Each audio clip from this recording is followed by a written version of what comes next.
অষ্টমীর রাত, একটু ফাঁকা সময় পেলে ক্যা বাত, পুজো পুজো পুজোয় প্রেমের গন্ধ লেগেছে। আরে এই কাপেলগুলো কোথায় যাবে বলো তো? এরকম ফাঁকা ফাঁকা হল থাকলে, মানে দেখো, মানে সরি, এরকম ভর্তি ভর্তি হল থাকলে রঘু ডাকাত দেখতে গিয়ে তো এই কাপেলদের একটু শান্তি হবে না? মানে তারা এনজয় করতে দেখতে যাবে, খুব ভালো কথা, কিন্তু তারা সিনেমা দেখার পরে তাদের যে কাজকর্ম সেগুলো তারা কোথায় করবে? সেটা মানে দেখো, সবার তো ওই এফোর্ট করার পয়সা নেই। তাদের বলবো একটা সিনেমা হলে যেতে পারো, মানে একটা জায়গায় যেতে পারো, সেটা হচ্ছে একটা পার্টিকুলার ছবি বেরিয়েছে এই দুর্গাপুজোয়, যে হলটা তুমি বাইরে থেকে দেখবে ফুল, তোমার বাইরে থেকে পালপিটেশন হবে, যা এই হলে ঢুকে তো কিছু হবে না ভাই, কিছু করা যাবে না, কিন্তু ভিতরে ঢুকে তুমি মজা পেয়ে যাবে, সাডেন শক পেয়ে যাবে, আর তখনই তুমি সারপ্রাইজটা দিতে পারবে। ভাই ভাই নোংরা হয়ে গেছে এটা, ঠিক আছে? যাই হোক, কিছু করার নেই ভাই, কী বলবো বলো তো। মানে 100 অ্যান্ড অ্যাবভ যে পেজটা রয়েছে তারা তো কালকে দিয়েইছে। এখন রক্তবীজের একটা মানে খুব প্রশংসাজনক একটা রিভিউ পড়ছিলাম রক্তবীজ 2-এর, সেখানে আমি জাস্ট কিছু বলবো না, আমি জাস্ট ব্রাইটনেসটাকে অন করে দেখছি, ইমা হলটা তো মেজরিটি লোক তো ফাঁকা, পুরো বিষয়টা তো ফাঁকা, তো কি বলি বলো তো। মানে এরকম ফাঁকা হল না অ্যাকচুয়ালি কাপলদের জন্য খুব ভালো, মানে আরে বোঝো ভাই, ওরা কোথায় যাবে এই দুর্গাপুজোয়? বুমবাদা হলে ভর্তি ভর্তি লোক টানছে, দেবদা পাগল করে দিচ্ছে ভাই, নাইট শো ফাটিয়ে দিচ্ছে দেবদা, ঠিক আছে? আমি তোমাদেরকে একটু বুক মাই শোটা খুলে দেখাই, আর কেউ আবার জাজ করো না কিন্তু, মানে তোমার যে গার্লফ্রেন্ড আছে বা বয়ফ্রেন্ড আছে তাকে বলে নিয়ে যাবে যে জানো তো, বাইরে থেকে তুমি যত ইয়েলো কার্ড দেখো না কেন, ভিতরে কিন্তু ফাঁকা থাকবে, এটা ডেফিনেটলি, তবেই না ওটা জানলার সিনেমা। আবার ওরা কমেন্টস বন্ধ করে দিয়েছে, ঠিক আছে? আজকে রঘু ডাকাত যেটা করছে সেটা যা শুনতে পাচ্ছি, সেটা যদি সত্যি হয় তাহলে সাংঘাতিক ব্যাপার। 300+ হলস হাউসফুল নাকি আজকে, আমি সত্যি বলছি ভাবতে পারছি না আমি। তুমি জাস্ট দেখো, মানে কলকাতার নাইট শোগুলো এবার টানতে শুরু করেছে, মানে যেটা 8:30, 9টা, ঠিক আছে, এই যে টাইম পিরিয়ডটা, এই টাইম পিরিয়ডটাতে কিন্তু ইয়েলো কার্ড মারা শুরু করে দিয়েছে অলরেডি। অ্যাক্রোপলিসে 5:05, ঠিক আছে, মানে কলকাতার বুকে একটা ভয়ঙ্কর রেসপন্স, এবং রাত্রির 11:15 ইয়েলো কার্ড। বন্ধুরা, এটা বারবার বলছি, এটা কিন্তু কলকাতা এবং এটা কিন্তু রঘু ডাকাত, আর জেনুইন বুকিং। হ্যাঁ বাবা, অনেকে বলতে পারে হ্যাঁ ভাই কেন তুমি বুকমাই শো দেখাচ্ছ, বুকমাই শোতে তো ওরাও ইয়েলো কার্ড দেখাচ্ছে। ভাই ওরা ইয়েলো কার্ড দেখাচ্ছে, কিন্তু আমরা হলের ভিতরে ছবিটাও তুলে দেখাচ্ছি, দেখাবো আবার আরেকবার, একটু এসবিএফের ছবিটা দেখাই। হ্যাঁ, এসবিএফ সিনেমাস অফিসিয়ালি পোস্ট করেছিল তো, একটু ছবিটা ভালো করে দেখাই, নাহলে ঠিক মন ভরছে না, মানে আমারও ঠিক মন ভরছে না, আমার মনে হচ্ছে যে না, এটা দেখানোটা খুব খুব খুব জরুরি। মানে এই ছবিটা দেখো, just this is the picture. আমরা প্রমাণ ছাড়া কথা বলি না বন্ধু, এরকম ছবি প্লিজ দেখাতে বলো তো, মানে জানলাকে এরকম ছবি প্লিজ দেখাতে বলো, ঠিক আছে? এরকম ছবি প্লিজ দেখাতে বলো। এটা হচ্ছে real hype, real craze, real houseful. আর বাকিদের কী অবস্থা দেখবে, ওহো, মানে কি বলি বলো তো, একটু দেখাতে তো হবেই। মানে 100 অ্যান্ড অ্যাভাভ এরা রীতিমতো পোল খুলে দিয়েছে, মানে পোল খুলে দেওয়া বলে না, পোল খুলে দিয়েছে একদম অরিজিনালি।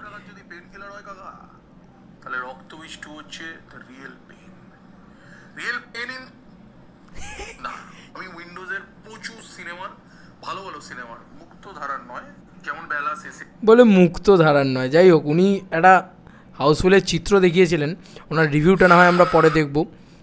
চিৎকার করছে এখানে, হাউসফুলের চিত্রটা দারুণ, মানে এই যে এই হাউসফুলের চিত্রটা একটু কাইন্ডলি দেখো তো, কী সুন্দর হাউসফুল মেরেছে না?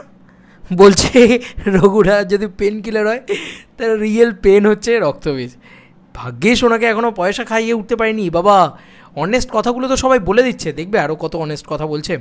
ওয়েট অনেস্ট কথা শোনাই আর একটু। আমার মনে হয় আমার নিজের পেজ থেকে আমি প্রচুর শেয়ার করছি আর কি। তো রঘু ডাকাতের থেকে ফালতু মুভি ভাই আমি আমার গোটা লাইফে দেখিনি। ফালতু মানে আমার সময় নষ্ট, টাকা নষ্ট, সব নষ্ট। কি ভেবেছিলে এই সমস্ত কথা বলবো? আমাকে মুভি দেখার আগে অনেকে এই ধরনের রিভিউ দিয়েছে, বাট আমি তাও চলে গেছি মুভি দেখতে, এবং আমি বেশ করেছি মুভিটা দেখতে। কি লেগেছে দেবদাকে দেখতে, পুরো হট, যেরকম অভিনয় সেরকম। দেবদা এখন হট হয়ে গেছে, এখন কিছু বলার নেই। বাট মেরা ক্রাশ খাচ্ছে বলি তাহলে দুজনকে আমার খুব ভালো লেগেছে। একটা হচ্ছে অনির্বাণ দা, মানে এত সুন্দরভাবে একটা নেগেটিভ ক্যারেক্টার কে ফুটিয়ে তোলা, পুরো ঢুকে গেছে ক্যারেক্টারটার মধ্যে। সে বডি ল্যাঙ্গুয়েজ হোক, কথাবার্তা বলার স্টাইল হোক, হাঁটা চলা, মানে he is very talented, very much talented.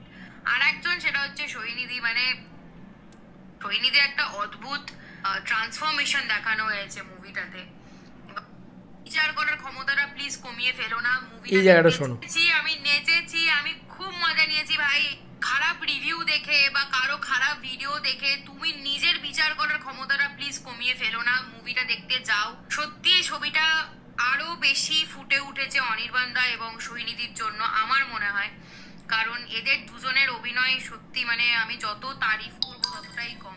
For me Raghu ডাকাত দেখে আমি টাইম ওয়েস্টও করিনি, আমি সময় নষ্টও করিনি। আমি দেবদার ভক্ত, কিন্তু অন্ধ ভক্ত নই। যদি খারাপ হতো আমি অবভিয়াসলি খারাপ বলতাম, কিন্তু সত্যি খুব ভালো হয়েছে। আর অ্যাকচুয়ালিতে এই সমস্ত বিষয়গুলো দেখলে একটা জিনিস খুব বলতে ইচ্ছা করে, সেটা হচ্ছে গোটা বাংলা দেবদার, আখ্যা বেঙ্গল দেবদার কা ফ্যান হয়, ঠিক আছে? বলে না যে এটা কি করা যাবে বলো, কিছু করার নেই। গোটা বাংলা যার ফ্যান, গোটা বাংলার ছোট ছোট মেয়েরা, বড় বড় মেয়েরা উকি মেরে যায়, খোকাবাবু যায়, লাল জুতো পায়, বড় বড় দিদিরা সব উকি মেরে যায়। সেটাই হচ্ছে ব্যাপার। মানে আমি কেন বলছি যে এই গোটা বাংলা মানে ছেলে হোক মেয়ে হোক প্রত্যেকে না দাদাকে খুব ভালোবাসে, তো সেটা না পরিচয় পায়, সেটা দেখতে পাই আমরা। কি বলি বলো তো, কিছু বলার নেই। মানে আমি যত দেখছি তত আনন্দ পাচ্ছি, যত দেখছি তত সেলিব্রেশনে মাতছি। আজকে রঘু ডাকাত একটা নেক্সট লেভেলের রেসপন্স পেতে চলেছে।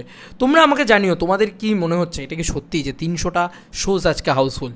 মানে আমি জানি না এক্স্যাক্ট, তো আমিও জানি না, বাট লাস্ট 24 আওয়ার্সের টিকিট সেলে এখন প্রায় ঘড়িতে বাজে 4:49।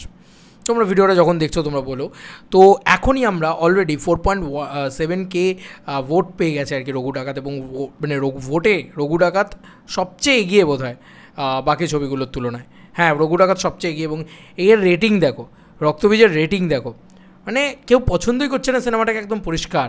যাই হোক, তো এটা তোমাদের কি মনে হচ্ছে জানিও, যে এরম রেসপন্স আজকে নাইট শো হোক এবং অর্গ্যানিক বুকিংয়ে কী হয় জানো তো? অর্গ্যানিক বুকিংয়ে হয় হচ্ছে শোটা শুরু হওয়ার আগে থেকে পাবলিক গিয়ে যে সেখানে টিকিট কাটছে, স্পট বুকিং হচ্ছে, কী বলবো, বুকিং হচ্ছে, তোমার অ্যাডভান্স বুকিং হচ্ছে, সেগুলো তোমরা দেখলে বুঝতে পারবে। এটা হচ্ছে দেবদার পাওয়ার।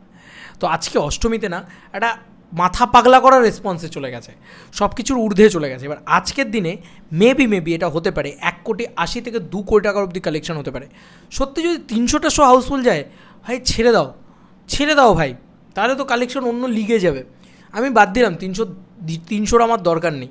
আরে বাবা, আমার কাছে এত শো রয়েছে, আমার তো 180 থেকে 200টা শো তো হাউসফুল যাবে। তাহলে আমি মানে 2 কোটি টাকার কাছাকাছি কালেকশন তো আমাদের যাবে এবারে গ্রসে আজকের দিনে। কোথায় উঠছে রঘু ডাকাত, ভাবতে পারছো? এবার দেখো, জোর করে এতদিন ধরে নেগেটিভ রিভিউজ এত কিছু এত করার পরেও এই যে বলে জনতা জনার্দন, আমরা সবসময় বলি না জনতা জনার্দন, তো পাবলিকের মার কেওড়াতলা পার। তো পাবলিক এখন বেরিয়ে, হল থেকে বেরিয়ে লোকে বলছে যে হেভি হয়েছে, এনজয় করেছি, নেচেছি, অনির্বাণদা ফাটিয়ে দিয়েছে। আমি বারবার বলছি যে খাদানের থেকেও ইন টার্মস অফ ভিলেনে strong, as a mass film অনেক স্ট্রং খাদানের থেকে এই সিনেমাটা, কিন্তু এটাকে জোর করে করা হলো এরকম। কী লাভ হলো বলো? ওপেনিংয়ের কালেকশনটাকে খানিকটা চাপা গেল, এছাড়া আর কী লাভ হলো? কিছু কি লাভ হলো? আফটার পুজো আমি দেখব কোন ছবিটা লিড নেয়, দেখব, খুব দেখার ইচ্ছা আছে আমার মন বলছে রঘু ডাকাত কিন্তু লং রানের ঘোড়া। রঘু ডাকাত কিন্তু দশমীর পরে ড্রপ করার ঘোড়া নয়। কেন বলছি? কারণ রঘু ডাকাতের পাবলিক রিভিউটা পজিটিভ চলে এসছে, জনতা যারা বেরোচ্ছে তারা পজিটিভ বলছে। যত সোশ্যাল মিডিয়া ইনফ্লুয়েন্সার ক্রিয়েটার রয়েছে সো কল্ড যারা টাকা খায়নি তারা পজিটিভ বলছে। আমি বলছি না যে যারা মানে ভূতপ্রেত নিয়ে কাজ করে তারা পজিটিভ বলছে, কারণ তাদের পকেটে তো টাকাটা ঢুকে গেছে। আমি তাদেরকে তাই সেই মানুষটাকে সাপোর্ট করেছিলাম। কী কারণে? না, তুমি একটা ভালো ছবি বানাচ্ছ, কালকে যখন তুমি এই মার্কেটে আসতে যাবে না, তোমাকে যখন এরকম কেউ করবে না, তখন তোমার কেমন লাগে দেখবো। তুমি একটা পুজো রিলিজ করছো, তুমি একটা হরর ছবি হয়তো বানাচ্ছ, সেই পার্টিকুলার ক্রিয়েটারকে বলছি, জানি আমার ভিডিওটা তার কাছে যাবে না, তাও সে যখন আসবে দেখবে কীরকম তার পিছনে লাগছে, লাগছে ও লাগছে, ভাল লাগবে তখন। এরকম বাংলা ইন্ডাস্ট্রি কিন্তু এর আগে আমরা কোনো দিন দেখিনি। এই নোংরামি এই বছরের আগে কোনো দিন দেখা যায়নি। কিন্তু ওই যে বললাম, যা বলে দে তোর বাপ এসেছে, এছাড়া আর কিছু বলার নেই আমার। দেখতেই পাচ্ছ তো কী হচ্ছে সোশ্যাল মিডিয়াতে এখন, এবং পুরো খেলাটাই ঘুরে গেছে, পুরো অন্য শিফটে চলে গেছে খেলাটা। এবার তোমাদের কার কি মতামত এন্টায়ার ভিডিওটাকে নিয়ে জানিও কমেন্ট সেকশনে। চলো বন্ধুরা, নতুন কোনো ভিডিওতে দেখা হবে, বাই।